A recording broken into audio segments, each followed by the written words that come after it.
Oregon woman YVETTE LARES GARCIA was pulled over by the police in Gladstone on November the 22nd of 2021. Garcia, at the time in her mid-30s, had an outstanding first-degree theft warrant in Texas. She was taken into custody without incident, but while being booked at the Gladstone Police Department, she repeatedly expressed concern for her dogs, who were home alone as a result of her arrest. Garcia begged the police to allow her to go home to check on the animals. Eventually, Officer Clement Lau and Sergeant Travis Hill agreed to accompany the woman back to her residence, believing her concern for the dogs to be genuine. As shown in body cam footage, the officers followed Garcia, who was handcuffed, into the house through the garage where they encountered her dogs. The animals became aggressive, so Lau and Hill tried to calm them down while Garcia went upstairs to purportedly fetch a leash. However, the woman subsequently returned with a 9mm handgun and opened fire on the officers.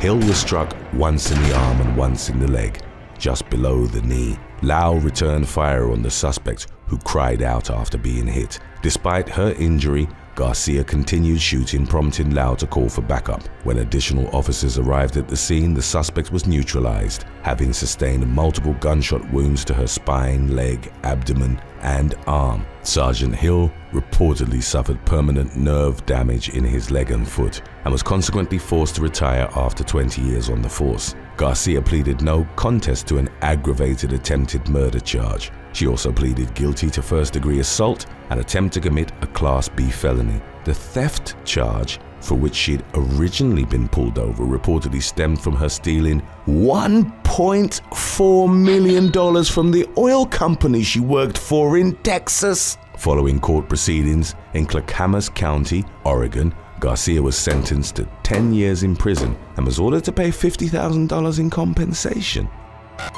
Number 7. Westminster hit and run.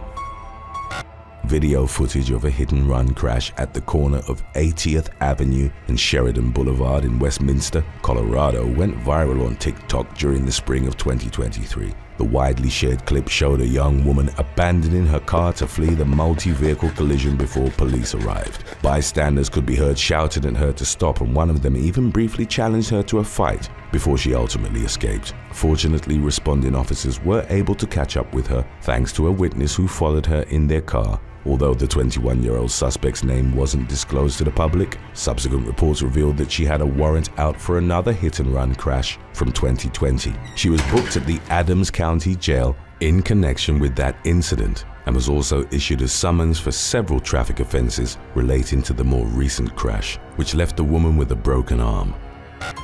Number 6. Donald Earl Emerson and Misty Ann Parham. Shortly after 2 a.m. on July the 1st of 2021, police officers responded to an apartment in the 1900 block of Coleman Street in Snyder, Texas. 38-year-old Norris Lee Williams was found dead from an apparent gunshot wound. In the immediate aftermath, homicide detectives indicated that they were zeroing in on a person of interest, but declined to provide further information. Then on July the 5th, it was reported that the Snyder Police Department was hunting a pair of murder suspects in connection with Williams' death. They were identified as 40-year-old Donald Earl Emerson and Misty Ann Parham, aged 28. Warrants were issued for both suspects as investigators solicited the help of Texas Rangers in tracking them down. On July the 6th, Emerson was taken into custody on first-degree murder charges, though the details of his arrest were scarcely provided. Meanwhile, Parham initially remained on the run. On the afternoon of the 6th, however, law enforcement initiated a traffic stop in the 300 block of West 6th Street in the city of Big Spring. The individual behind the wheel, who was ultimately identified as Parham, was found to have an active warrant out of Scurry County, so she was arrested and booked at the Harris County Jail. In June of 2022, the Snyder News reported that Emerson had been convicted of murder and sentenced to 30 years in prison. No details were disclosed in regards to Parham's legal proceedings. Number 5. Brenton Fillers. A serial con artist and predator dubbed the TikTok Trickster racked up active warrants in 5 different states prior to his long-awaited arrest in April of 2023. By the time he was finally taken into custody in Kentucky, 54-year-old Brenton Fillers was also wanted in Arkansas, Alabama, Tennessee, and Texas. According to police, the man would connect with women on social media, primarily TikTok. He used fake identities and photographs of other men to attract them and eventually strike up relationships with them. In some instances, it's believed that he even started living with the women he targeted. After gaining their trust, fillers would ask victims for money, but when they gave it to him, he would leave them without a trace. The swindler allegedly perpetrated similar scams even before the creation of TikTok, with his extensive criminal career spanning multiple decades. One of Filler's victims, identified only as Trisha, stated in an interview that she initially knew him as a man named Jason Mitchell. She eventually agreed to pick him up from an Alabama airport, only to find out that he was on the run in connection with a previous scam. Fillers had claimed that he needed to square something with the IRS, so the woman he was with fronted him thousands of dollars. He subsequently convinced Trisha to pick him up in Alabama, making off with his previous victim's cash and credit cards. After spending a few days with Trisha, Fillers said he was going to bring her car into the auto shop, only to steal the vehicle and never return. The man ultimately wound up in the hospital and reached out to one of his victims, giving her the name of the doctor that was treating him. She took the information to the police, who carried out the arrest at University of Kentucky Hospital. Fillers was charged with theft of property, fraudulent use of a credit card, and theft of a motor vehicle, among other offenses, including an alleged assault in Texas. Number 4. Dwayne Simpers. On the evening of August the 7th of 2021, deputies from the Flagler County Sheriff's Office in Florida responded to reports of a stolen vehicle in the area of State Road 100 West and Water Oak Road in the city of Bunnell. Upon arrival, law enforcement found the stolen Chevy Tahoe being driven by a male suspect. A lengthy pursuit subsequently unfolded, primarily along dirt roads. After about 90 minutes, the Chevy was finally brought to a halt through the use of stop sticks, causing it to careen into a drainage ditch on Cranberry Avenue. The suspect got out and fled into the woods on foot, but surrendered after a canine unit was deployed. He was identified as 42-year-old Dwayne Simpers, who already had an active warrant for an unrelated grand theft auto charge. Police found 2 bags of narcotics in Simpers' possession, as well as multiple plastic bags of methamphetamine under the driver's side floorboard of the stolen Chevy. There was a female passenger in the vehicle with Simpers. However, it was ultimately determined that she'd been an unwilling participant in the escape, having requested to be let out of the vehicle multiple times. Therefore, she wasn't charged for the incident. Simpers, meanwhile, faced an additional count of grand theft auto, as well as fleeing to elude law enforcement, driving with a suspended license, and a host of drug-related charges. Number 3. Heather Sutton. Okaloosa County Sheriff's deputies were dispatched to a home on Sugartown Road in Crestview, Florida, to locate a woman with outstanding warrants in multiple counties on January the 21st of 2023. Upon their arrival, the suspect, 33-year-old Heather Sutton, allegedly slammed the front door in their faces. She then tried climbing out a window, but was confronted by deputies and promptly went back inside. The ensuing standoff lasted several hours as Sutton refused to exit the house. The sheriff's office called in its special response team to enter the residence. Once a search warrant had been obtained, Sutton was arrested and charged with resisting an officer, along with an outstanding warrant for the same offense stemming from a traffic stop in August of 2022. Her other warrants reportedly included trafficking a controlled substance and possession of a controlled substance. Number 2. Kevin Dalton Mattingly. Following a 911 hang-up call on February the 6th of 2022, the Marion County Sheriff's Office dispatched a deputy to Southeast 145th Place in Umatilla to investigate. The deputy came across a Chevy Impala belonging to Kevin Dalton Mattingly, who had an active warrant for his arrest. After noticing the police approaching him, the man made a run for it, jumping into a pickup truck and attempting to drive away. As he did so, however, deputies reached into the truck to stop him, and the canine reportedly bit him in the leg. Although Mattingly resisted, he was eventually pulled from the cab and placed in handcuffs. Law enforcement found over $1,300 in cash in the suspect's pocket, along with a plastic bag containing a white powdery substance. which tested positive for methamphetamine. McINERNEY allegedly asked the deputies to throw the drugs away, offering them the $1,300 if they did. The bribe was declined, and McINERNEY was taken to the Marion County Jail, where he was held without bond. He faced felony charges of bribery of a public servant and possession of a controlled substance, as well as a misdemeanor count of resisting an officer without violence. We still have our previous vid on When Prison Goes Wrong lined up for you after number 1. Stay tuned to check it out if you haven't seen that one yet. Number 1. Jason McINERNEY. In March of 2008, British man Jason McINERNEY was on trial at Reading Crown Court for allegedly shooting a groom during a wedding reception. While court proceedings were ongoing, McINERNEY, who was 20 at the time, asked an official for a glass of water, at which point he made a run for it. During his ensuing escape, the young man got into an altercation with a policeman and was only able to free himself by biting and breaking the detective constable's nose. McINERNEY got away, but 2 other men involved in the pre-planned breakout were apprehended before reaching the court exit. While on the run, McINERNEY was accused of ramming into a police motorcycle trainer who was out with 2 students when he attempted to stop a stolen Porsche occupied by the fugitive and his brother. The suspects held up a female motorist with an axe to steal her car and make another getaway. A month later, McINERNEY was finally rearrested at a hotel in Heathrow for the various crimes he committed while on the run, which included 11 burglaries, 7 thefts, a robbery, an aggravated burglary, 1 count of grievous bodily harm, and 1 of actual bodily harm. The young man was sentenced to 3 years and 9 months in prison.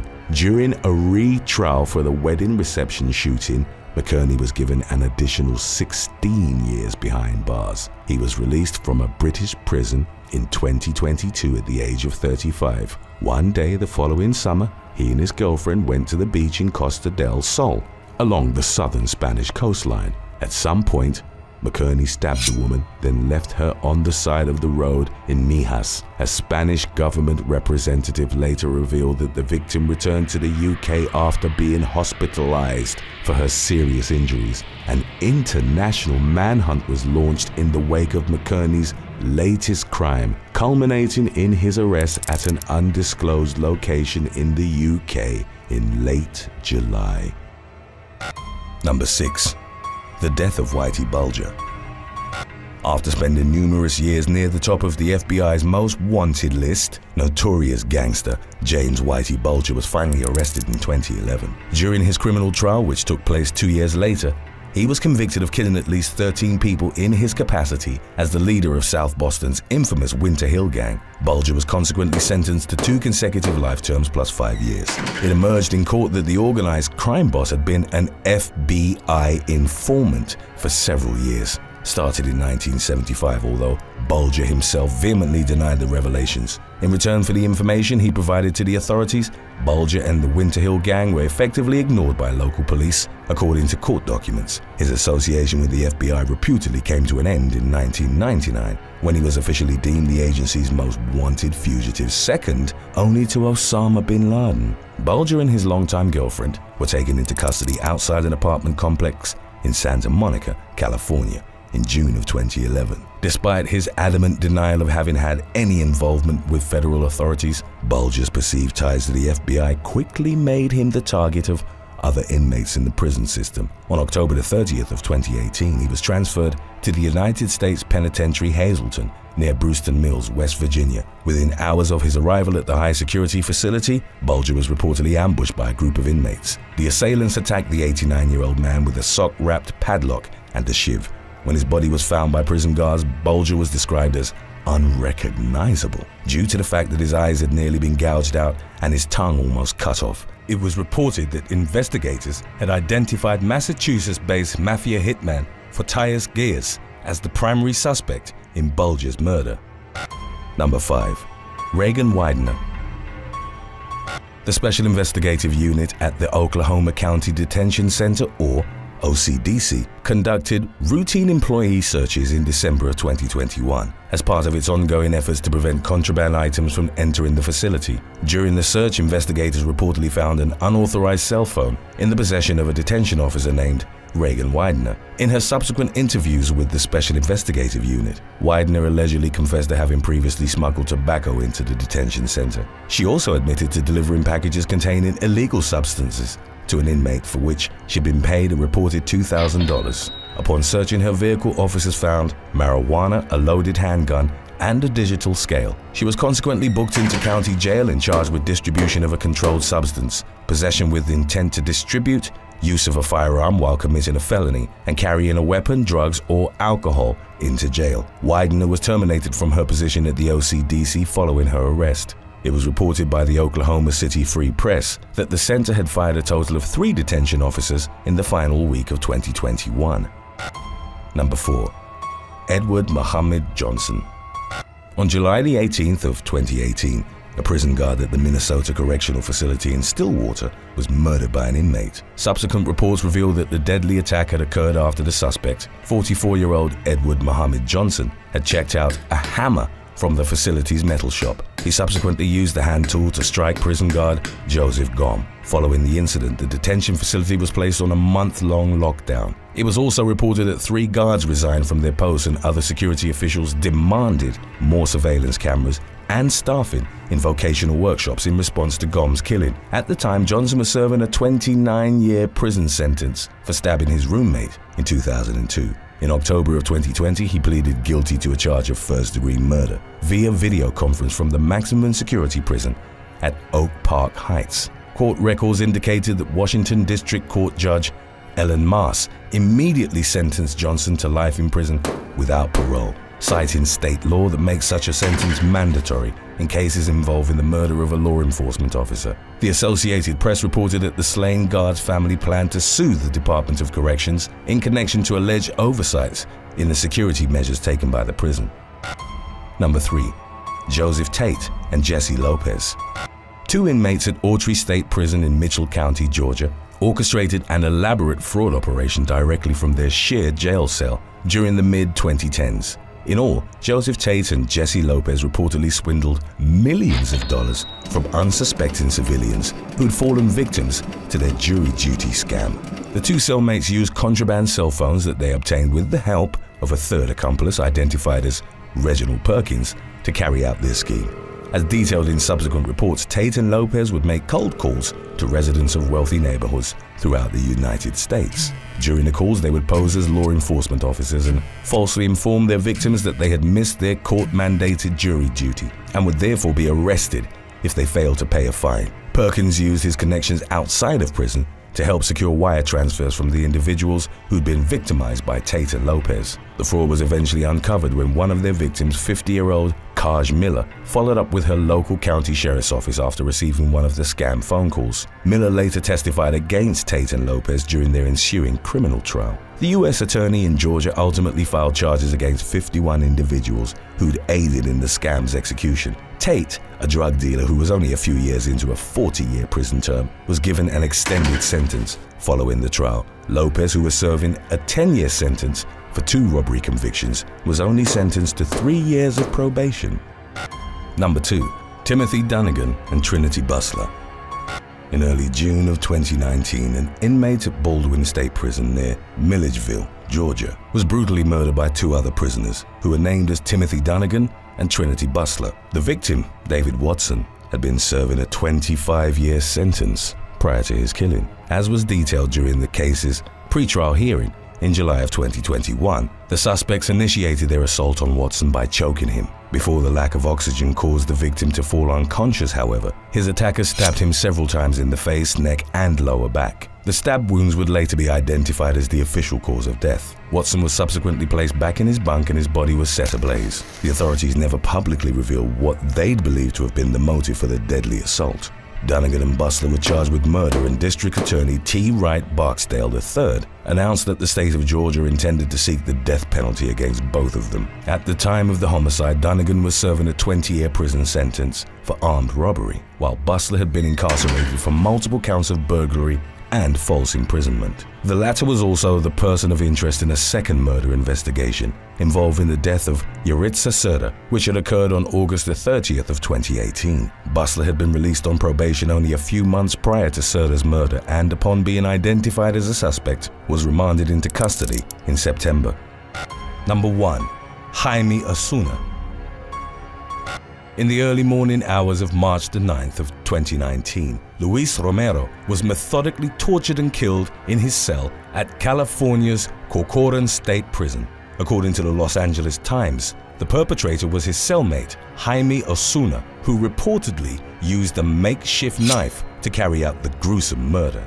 State documents detailed how Romero was eventually decapitated by Osuna, who then proceeded to remove an eye, a finger, and a portion of the man's lung. After mutilating the corpse, he allegedly manipulated Romero's body into a pose in their cell, slicing the ends of his mouth to make it appear as if he was smiling. Upon making their nightly rounds through the cell block, the prison guards on duty at the time had reportedly failed to notice the horrific scene left behind by Osuna, and they subsequently logged that both men were alive. The Times reported that the guards later found Osuna wearing a necklace made of Romero's body parts. The incident prompted multiple investigations into why he'd been placed in a cell with Osuna in the first place, as the latter was a self-proclaimed Satanist with a history of violence towards cellmates. There were also unanswered questions as to how the prison guards hadn't noticed the murder sooner, and a report by the State Inspector General's office alleged that they'd failed to properly conduct the counts. Romero's family filed a lawsuit against the Corcoran prison sergeant in which they claimed that the cell bars had been covered by a white sheet while Osuna performed the murder, suggesting the guards hadn't thoroughly checked the cell in its entirety that night. Osuna was at one point deemed mentally incompetent to stand trial. It was reported in January of 2022, however, that the psychiatrist assigned to examine him had filed documents stating that he had regained competency, which would allow the murder case to move forwards. Thanks for watching. Would you rather find out that you had an active warrant because of years of unpaid parking tickets, or that you had accidentally purchased a stolen vehicle? Let us know in the comments section below.